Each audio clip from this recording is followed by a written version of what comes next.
Hi students, it's Mrs. Katz, and I want to talk to you about something really super important, not just for my class, not just for today, not just for the assignment that I'm going to talk to you about as an example, but in general, what you need to know about turning assignments in and some really helpful and important tips for making sure that you learn everything you're supposed to learn, demonstrate everything you're supposed to demonstrate, and in your case, and I'm sure this really matters to you or maybe to your parents, getting as many points as you can and a highest grade as you can on an assignment, which is, not really the most important part. The most important part is learning and showing what you know. But what I noticed as I was grading this last group of assignments is that there are some things you're not doing while you're in the process of completing your assignments that's costing you big time.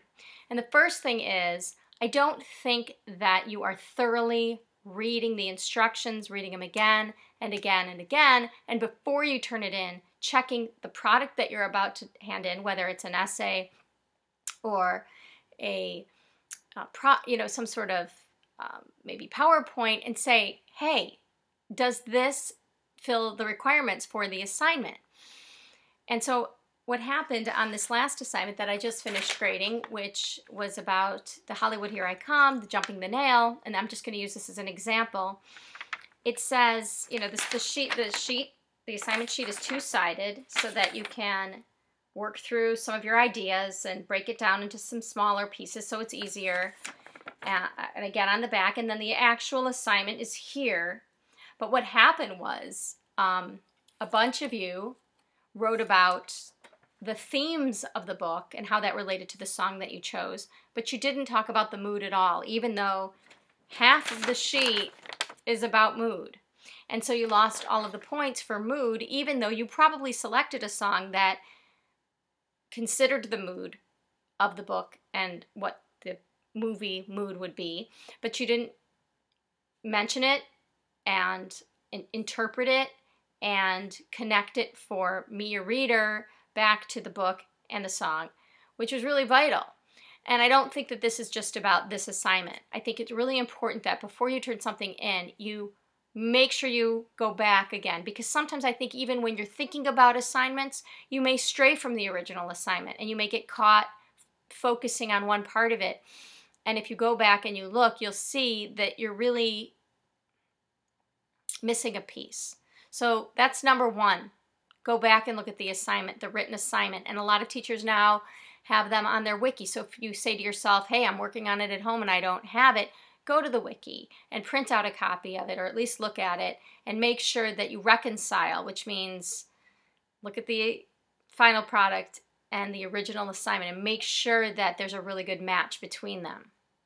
The second thing that I think a lot of you didn't do that is vital, again, not just for literature and English, not just for this assignment, but for all of your assignments, is you didn't read what you'd written. You finished, you worked really hard, and then you pressed print. And that was a really big problem because there were some absolutely unacceptable errors, missing words, you don't indent 5 spaces at the beginning of a paragraph, you didn't you added extra words or used the wrong word form, or there were spelling errors, or just really, errors you would have easily caught. I know that it was not beyond your capability to catch your own errors, which is vital in every single course that you take, but also as an employee. It's just a really important skill to have, is looking for your own errors and catching them. I think those are the two things that I really noticed this time, and that I think in general you've got to get serious about.